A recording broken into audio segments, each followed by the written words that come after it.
여러분, 옷을 입으시다가 단추를 잘못 끼신 적이 있으시죠? 저도 그런 적이 여러 번 있습니다. 와이셔츠를 입을 때 단추를 잘못 끼워서 다시 모든 것을 풀고 시작했던 그런 시간들이 있습니다. 대부분 셔츠에 그 단추를 잘못 끼우게 된 이유는 첫 단추를 잘못 끼웠기 때문일 것입니다. 우리 중국에서 고층 아파트가 사람들이 입주도 하기 전에 넘어져서 인터넷에 아주 이렇게 화제가 됐던 적이 있었습니다. 원인은 아파트를 건축할 때 처음 시작하는 그 기초를 잘못했기 때문이라고 그렇게 기사에 나온 것을 읽은 적이 있습니다.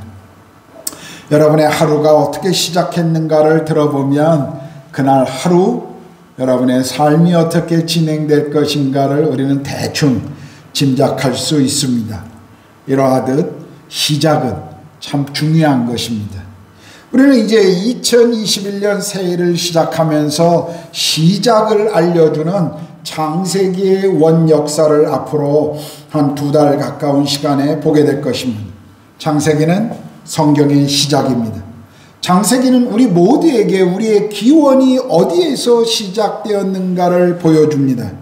창세기는 어떻게 이 세상이 시작되었는지를 보여줄 뿐만 아니라 어떻게 인간이 시작되었는지, 그리고 창조의 그 사건과 함께 인간에게 찾아온 죄의 시작, 그 근원이 무엇인지를 우리에게 가르쳐 주십니다. 그리고 그 죄를 다루시는 하나님의 손길, 그리고 열방을 향하여 복을 주시기를 원하시는 그 하나님의 마음, 그분의 계획을 우리에게 설명해 줍니다. 우리가 창세기를 제대로 이해하면 우리는 하나님에 대해, 그리고 우리 자신이 누군가에 대해 정확히 알 수가 있습니다.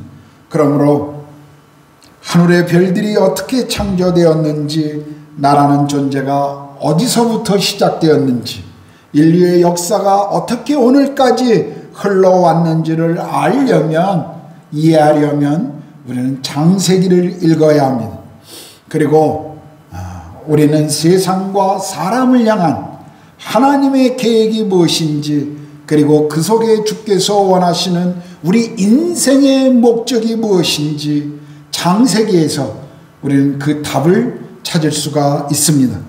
그러므로 창세기의 기록 목적은 하나님이 누구신지를 보여줄 뿐만 아니라 하나님 앞에서 내가 누구인지를 깨닫게 하는 것입니다. 우리는 하나님이 어떤 분이신지를 알 때 비로소 우리가 누구인지를 정확히 이해할 수 있습니다. 창세기에는 무엇이 하나님과의 관계를 단절시켰는지, 그리고 그것을 회복하시는 하나님의 계획이 무엇인지를 소개합니다. 창세기에서는 하나님께서 인간과 맺은 언약에 대해서 우리에게 소개해 줍니다. 하나님께서는 인간에게 약속하시고 그 언약을 신실하게 지켜나가시는 모습을 계속 우리에게 보여주고 있습니다. 사람은 자신이 누구이며, 그리고 하나님의 언약 안에서 자신들을 부르신 하나님의 목적이 무엇인지를 알 필요가 있습니다. 또 복과 저주라고 하는 이 단어를 이해하는 것도 우리가 창세기를 아는데 많은 도움을 줍니다. 성경에 복이라는 단어가 성경학자들에 의하면 310번 정도 나오는데 그 중에 약 35% 정도 86번이나 창세기에 이 단어가 사용되고 있습니다. 복이라는 단어는 기본적으로 부요하게 한다라는 의미를 가지고 있습니다. 창세기에서 사용한 이 복이라고 하는 단어는 늘 후손, 자손과 땅과 관계 있는 단어로 소개되고 있습니다. 그러므로 복의 약속은 땅과 많은 후손과 관련된 이 풍요가 그 안에 포함되어 있다는 것을 우리는 알 수 있습니다. 창세기에서 복의 약속은 하나님의 백성들에게 후손을 주실 것이며 그 후손들이 살 땅을 줄 것이다 라는 약속입니다.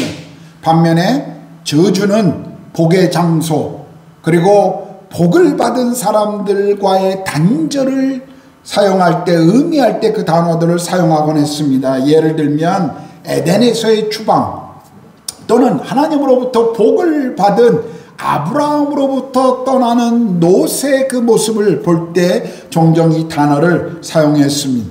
그러므로 복과 저주는 하나님을 향한 인간의 순종이나 불순종을 통해 나타난다라는 것을 우리는 알아야 합니다. 복은 하나님과의 관계에서 얻게 되는 궁극적으로 영적인 것이라는 것을 우리는 이 창세기 말씀을 통해서 볼 수가 있습니다. 따라서 복이라고 하는 것은 하나님과의 관계 속에 주어지는 것이지, 모든 일이 우리가 생각한 기대했던 계획대로 다 잘 되는 것, 그리고 우리가 건강하고 장수하며 물질의 어떤 풍요를 누리는 것과 꼭 일치하는 것은 아니라는 것을 알아야 합니다. 진정한 복은 하나님의 약속을 누리는 삶이며, 저주란 하나님과의 모든 관계의 단절로부터 시작된다는 것을 오늘 창세기는 우리에게 설명해 주고 있습니다. 그러므로 새해 아침에 우리 그리스도인들이 말하는 새해 복 많이 받으세요라고 하는 인사는 하나님과의 올바른 관계 안에서 그분이 주시는, 그분 안에 있는 그 행복함과 기쁨을 누리십시오라고 하는 그 인사인 것입니다. 단순히 올 한 해 건강하고 모든 일이 평탄하고 아무 일도 없기를 원한다라는 기대가 아니라, 하나님 안에 그분이 주시는 샬롬의 평안이, 계속 그분이 주시는 은혜가 당신 안에 머물기를 소망하면서 하는 인사가 그리스도인들에게는 복이라고 하는 개념이라는 것을 우리는 알 필요가 있습니다. 자, 오늘 본문 창세기 1장 1절, 태초에 하나님이 천지를 창조하시느니라. 우리가 성경 창세기에서 가장 먼저 만나는 주제는 우리의 기원과 직접적인 관련이 있는 하나님이십니다. 성경 전체가, 그리고 창세기의 전체를 시작하는 첫 절에서 하나님이 이 세상을 창조하신 분이다 라고 하는 것을 먼저 선언하고 있습니다.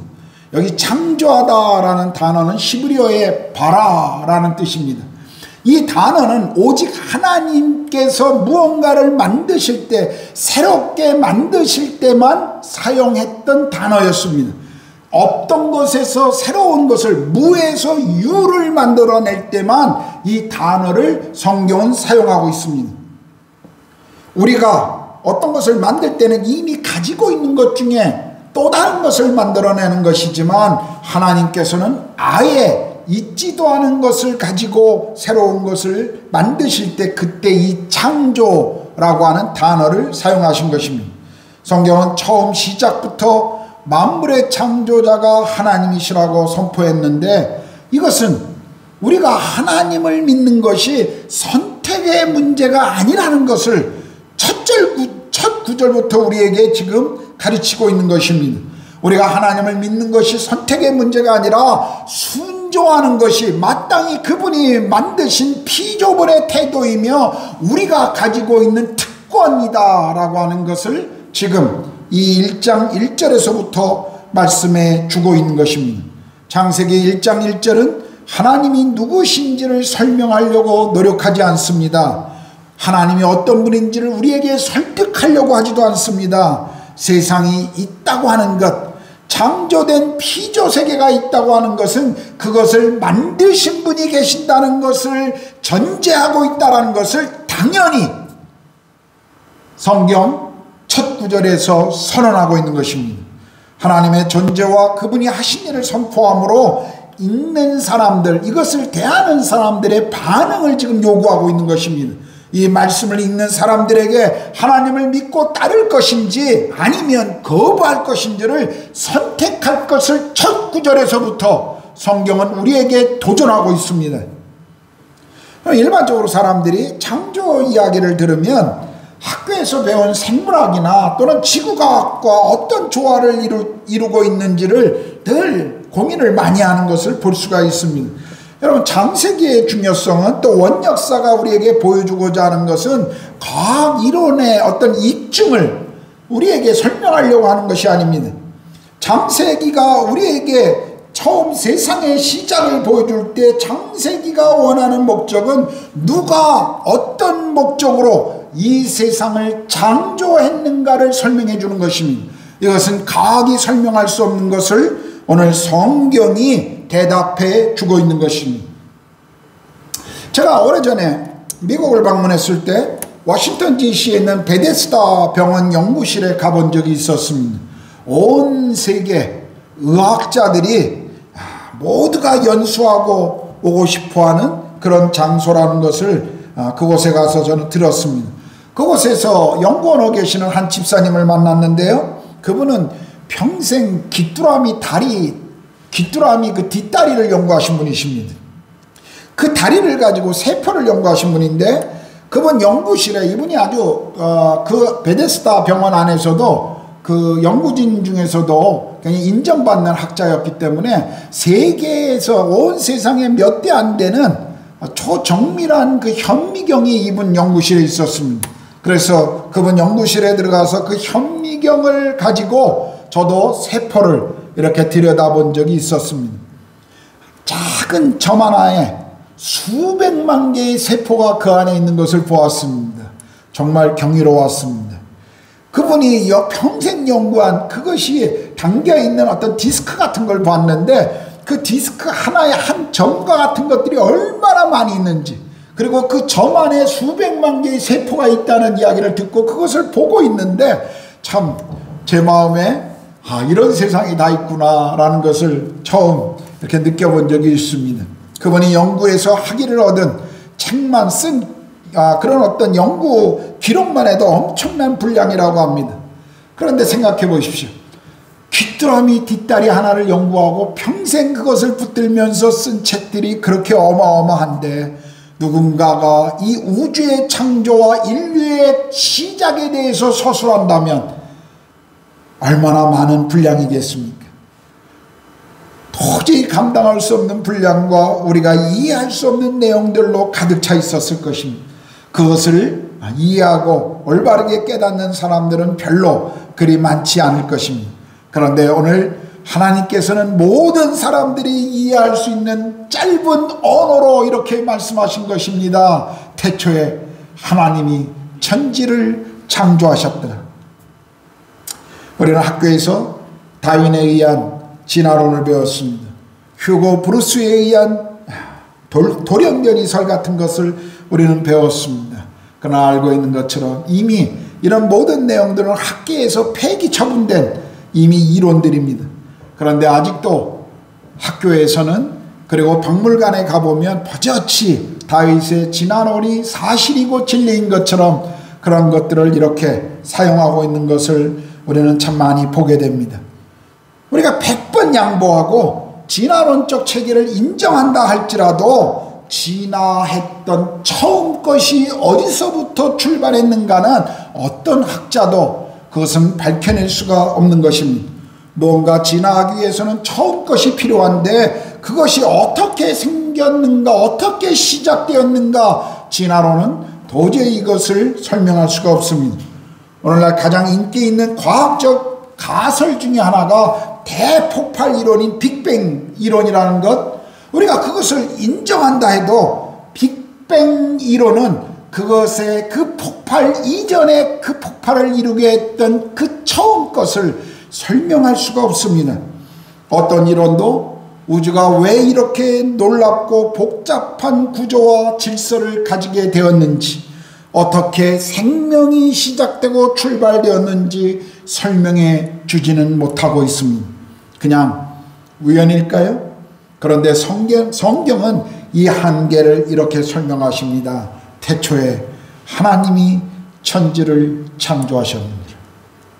사람들은 하나님을 끌어내리고 과학적인 가설로 그 자리를 대신하고 싶어 합니다. 여러분, 우리가 지금 믿고 있는 과학의 그 내용들, 그건 한 일종의 가설이라는 것을 우리가 아십니까? 그것이 실제로 증명된 것들이 아니라 모두가 여전히 가설일 뿐입니다. 그러나 많은 이들은 그 가설을 가지고 하나님의 자리에 앉히고 하나님 없이 사람이 주인 되는 세상을 만들어가고 싶어 합니다. 그러나 하나님은 우리가 상상할 수 있는 그 어떤 것 이전에 존재하셨고, 그리고 그것을 여전히 우리 가운데 이제까지 존재케 하시는 창조주 그리고 주관자라는 사실을 성경은 우리에게 가르치고 있습니다. 성경은 하나님께서 우주의 모든 것을 창조하신 분이다 라고 선언하시죠. 우리가 이 선언에 만일 아니라고 말한다면 우리는 여전히 혼동된 세상 속에 혼란함에 빠지게 될 것입니다. 그러나 이 선언의 예라고 우리가 고백한다면 우리의 인생의 목적이 무엇인지, 하나님이 인류를 향한 그분의 계획이 무엇인지, 왜 지금 우리가 여기에 살고 있는지, 이 모든 질문에 대한 대답을 우리는 명확하게 가질 수 있게 될 것입니다. 존재하는 모든 것에는 다 원인이 있죠.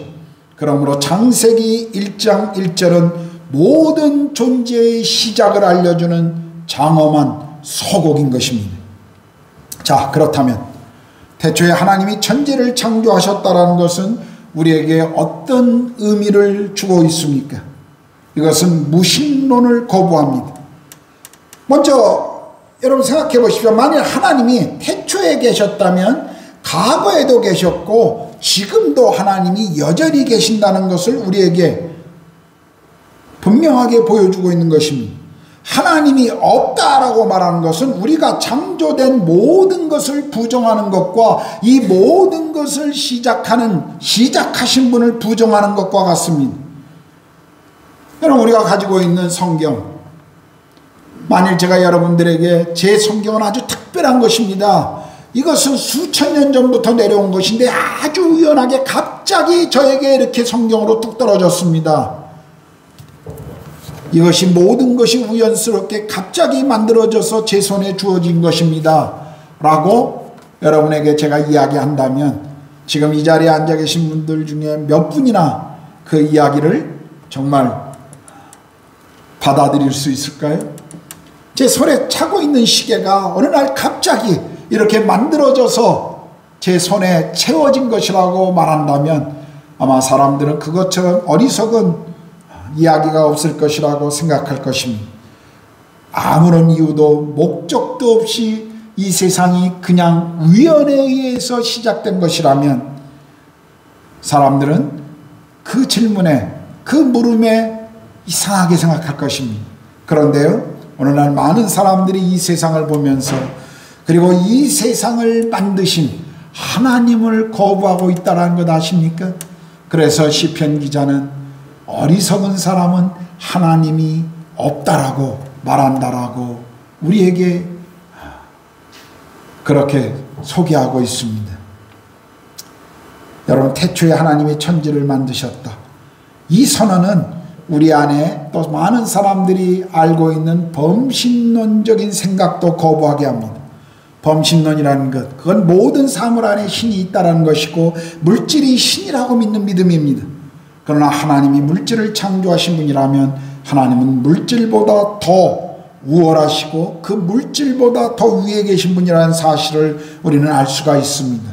그러므로 비교된 그 어떤 것도 우리가 예배한다면 그것은 우상 숭배인 것입니다. 종종 아침에 이른 새벽에 운동하러 나가다 보면 태양이 이렇게 떠오를 때 인도 사람들 중에 많은 분들이 태양이 떠오르는 방향을 향해서 합장하고 기도하는 것을 저는 쉽게 보았습니다. 참 많이 운동하다 보면 그것을 많이 보게 됩니다. 아침에 자전거를 타고 막 하다 해가 뜨는데 그 해 쪽을 바라보고 이렇게 서서 기도하는 사람, 인도 사람들을 많이 보았습니다. 그때마다 제 안에 그런 생각을 했습니다. 저 태양이 저 사람에게 어떤 존재일까? 저 태양보다는 그 태양을 만드신 하나님을 저 사람이 만나야 하는데 저는 종종 그렇게 합장하는 사람 앞을 지나가면서 그를 하나님을 만날 수 있도록 하나님이 그 사람을 만나 주시기를 기도하곤 하였습니다. 여러분, 태초에 하나님이 천지를 만드셨다는 것, 그것은 범신론을 거부할 뿐만 아니라 무신론을 거부할 뿐만 아니라 하나님이 스스로 계신 자존하신 분이라는 사실을 또한 우리에게 선언해 줍니다. 하나님은 모세를 만났을 때 모세가 하나님을 향해서 누구라고 백성들에게 말할까요? 라고 이야기했을 때 하나님이 자신을 스스로 있는 자라고 자기의 이름을 그렇게 밝히신 것을 우리는 알 수가 있습니다. 스스로 있는 자, 이것은 하나님 외에 그 어떤 이도 사용할 수 없는 말입니다. 하나님은 스스로 있는 분이시기 때문에 자신을 누구에게 설명할 필요가 없는 분이십니다. 그리고 그분이 태초부터 계셨다라고 하는 것, 태초 이전부터 계셨다고 하는 것은 그분이 영원하시다고 하는 것을 우리에게 또한 보여주고 있습니다. 이것은 하나님이 영원한 존재라는 것을 우리에게 의미해 주죠. 모세도 시편 90편 1절 2절에 보면 주여 주는 대대에 우리의 거처가 되셨나이다. 산이 생기기 전 땅과 세계도 주께서 조성하시기 전 영원부터 영원까지 주는 하나님이십니다라고 말씀하시죠. 요한계시록 2장 21장 6절에도 보면 하나님을 알페와 오메가 처음과 나중이라고 그분을 소개하고 있습니다. 하나님이 영원하시다고 하는 이 의미는 수도 없이 바뀌는 이 변화묵상한 이 세상 속에 불변하신 분이 바로 하나님이라는 사실을 우리에게 가르쳐 주시는 것입니다. 하나님은 불변하십니다. 그래서 우리는 이 땅에서 온전히 하나님을 신뢰할 수 있는 것입니다. 만일 하나님이신 이 창조주 절대자인 하나님이 안 계신다면 이 세상은 도덕적 절대적 기준도 가질 수가 없을 것입니다. 무엇이 옳은가 하는 이 판단의 기준도 시대와 시간에 따라 계속 변화될 수밖에 없을 것입니다. 그러나 하나님이 계시기 때문에 이 세상은 올바른 진리의 바름이 무엇인가를 우리에게 계속 가르쳐 주고 있는 것입니다. 사람들은 이 창세기의 창조의 기사를 읽으면서 이 역사를 보면서 이것을 사실이라기보다는 하나의 허구로 보려고 하는 그런 사람들이 있습니다. 창세기의 사건을 역사적인 진리가 아닌 단순히 어떤 영적인 교훈을 주고자 만들어낸 신화나 또는 어떤 우화처럼 이 창세기를 읽고 계시고 해석하려고 하는 사람들이 있습니다. 그러나 이것은 신화나 우화가 아닙니다. 왜냐하면 하나님께서 창조는 역사적이라고 말씀하셨고 실제로 일어난 일이라고 우리에게 말씀하셨기 때문입니다. 성경은 이 세상의 시작에 대한 대답을 태초에 하나님이 천지를 창조하셨다라고 선언하십니다.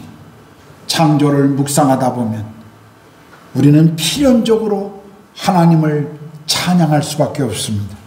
여러분 요한계시록 4장 11절에 보면 우리 주 하나님이여 영광과 존귀와 권능을 받으시는 것이 합당하오니 주께서 만물을 지으신지라 만물이 주의 뜻대로 있었고 또 지으심을 받았나이다 라고 고백하면서 이 만물을 창조하신 그 하나님을 찬양하는 이 하늘의 예배의 자리의 찬양을 요한이 소개하고 있습니다. 제가 한 10년 전쯤에 가족들과 함께 미국을 여행한 적이 있었습니다. 동부에서 서부까지 이렇게 많은 지역을 가족들을 데리고 이렇게 여행했는데 제 계획에 원래 없었던 서부의 그랜드 캐년을 저희 가족이 보러 갈 수 있는 시간이 있었습니다. 사실은 제 원래 계획에 그곳을 방문하는 계획은 없었습니다. 그런데 애리조나에 사는 제 친구 목사님께서 가족이 여기까지 왔는데 그랜드 캐년을 보고 가지 않는 것은 그것은 참 어리석은 것이다. 그래서 시간을 내고 자기 차로 저희 가족을 그랜드 캐년으로 이렇게 안내해 주셨습니다. 언젠가 제가 이런 신문에서 읽은 기사 중에 전 세계의 사람들이 가장 다시 방문하고 싶은 장소 1위가 그랜드 캐년이라고 하는 기사를 제가 읽은 적이 있었습니다. 그래서 거기가 좀 특별한가 보다. 그래도 뭐 꼭 이렇게 몇 시간씩 차를 타고 거기를 가야 할 이유가 있나라고 하는 이 좀 제 안에 그런 질문을 가지고 그랜드 캐년을 갔습니다. 그 입구까지 차를 가지고 주차장에 파킹하고 캐년을 구경하기 위해서 이렇게 걸어 들어가다가 그랜드 캐년이 쫙 펼쳐지는 그 장면 앞에 섰는데 정말 저희 가족 모두가 입이 쫙 벌어졌습니다. 그 앞에 서서 이 자연의 위대함, 이 광활한 이 엄청난 이 앞에서 인간이라고 한 존재가 얼마나 작아 보이는지, 하나님이 만든 한 부분인 이 앞에 서 있는 내 자신이 얼마나 작아 보이는지, 정말 저희 가족은 그 속에서 하나님의 창조에 대한 찬양을 할 수밖에 없었던 것을 기억합니다. 그 장소를 떠나면서 아내와 함께 이런 얘기를 한 적이 있습니다. 다시 이곳에 꼭 왔으면 좋겠다. 그리고 그때는 그냥 잠깐 보고 가는 것이 아니라 여기 며칠 머물고 그냥 이 하나님이 만드신 자연에 푹 빠져서 하나님을 묵상하다 가면 좋겠다고 그런 이야기를 한 적이 있었습니다. 위대한 자연을 만드신 하나님, 그분이 만드신 것입니다. 여러분, 우리가 인도에 살다 보면 가끔 정말 맑은 하늘에 그 어둠 속에 밝혀져 있는 별들을 보고 싶을 때가 얼마나 많이 있습니까? 인도에서 별을 본다는 것, 특별히 수많은 아름다운 별들을 본다는 것, 그것이 흔치 않은 일이기 때문에 얼마나 별을 보고 싶습니까? 저는 이집트에서 그 이집트 사막 가운데 그 사막에 머물면서 그 사막의 저녁에 그 수많은 별들이 쏟아지는 그 아름다운 광경을 경험한 적이 있습니다. 여러분, 사막에 가셔서 그곳에 주무시면서 밤하늘의 별을 보신 분이 혹 계십니까? 어마어마한 광경이었습니다. 정말 경이로움이 제 마음속에 일어나는 시간이었습니다. 하나님이 만드신 이 아름다운 우주가 얼마나 멋진지 그 고백이 절로 나오는 시간이었습니다.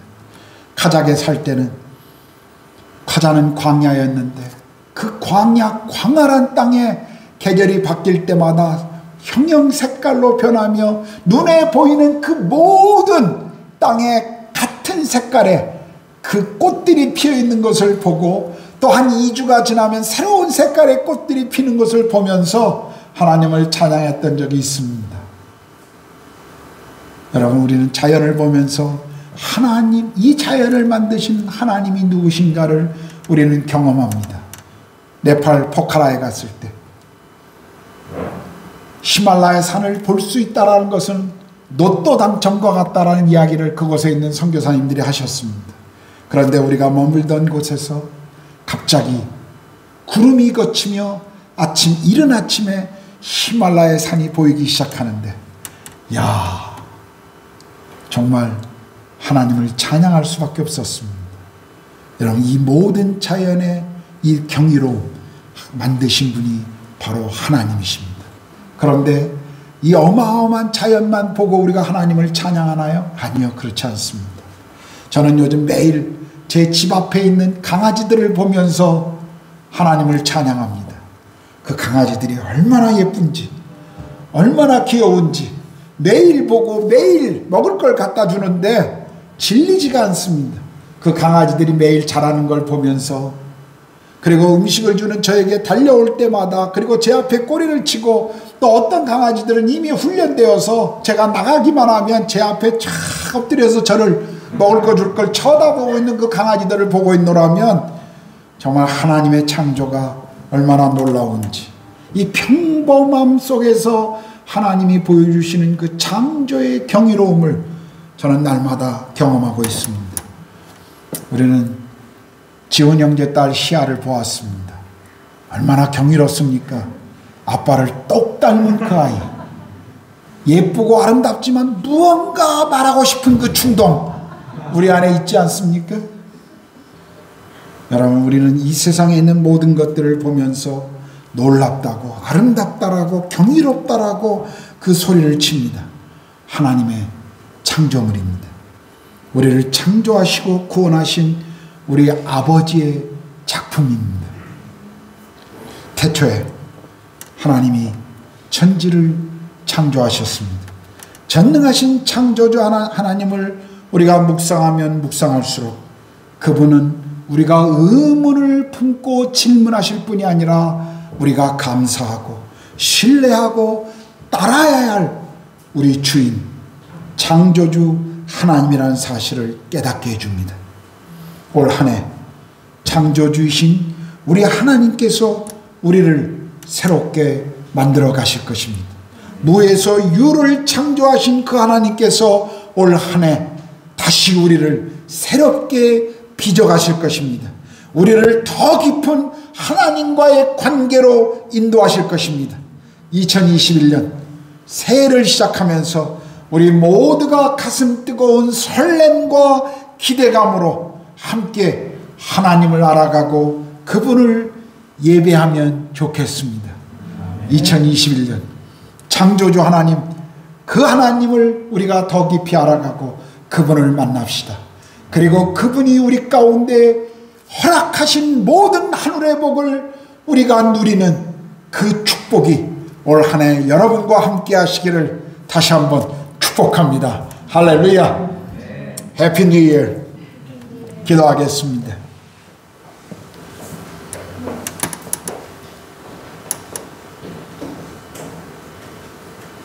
태초에 하나님이 천지를 창조하셨느니라. 우리가 하나님을 정말 알면 이 세상이 어디서부터 시작되었는지, 그리고 우리는 어디로부터 왔는지, 왜 우리가 이 땅에 존재하는지, 그리고 왜 우리는 이 땅에 살아가는지, 그리고 우리가 궁극적으로 돌아가야 할 곳은 어디인지, 인생의 목적, 살아야 할 이유를 발견할 수밖에 없습니다. 하나님, 창조주 하나님을 우리가 만났습니다. 그리고 여전히 이 세상을 주관하시는 주관자 하나님을 우리가 만나고 있습니다. 그리고 어느 날 이 땅에서 우리의 인생이 마치는 그날 우리는 우리를 만드신 하나님 앞에 다시 돌아가게 할 우리 아버지를 만나게 될 것입니다. 주님, 우리가 이 땅을 살아가는 동안 우리를 만드신 하나님의 목적이 있으며 이유가 있다는 것을 알기 때문에 그 목적대로 우리의 삶을 살아가기를 원합니다.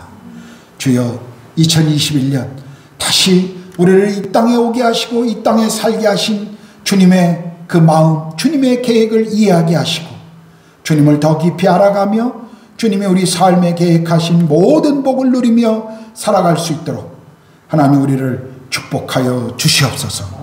주님, 2021년 우리가 창조주 하나님을 다시 새롭게 만나며 그분이 나를 새롭게 빚어갈 그 시간을 기대하며 주님 앞에 나아가게 하여 주시옵소서. 올 한 해 우리의 삶에 찾아올 그 어떤 것도 하나님을 만나고 하나님 안에 머무는 기쁨을 빼앗아가지 못하도록 하나님 우리를 그렇게 만나 주시옵소서.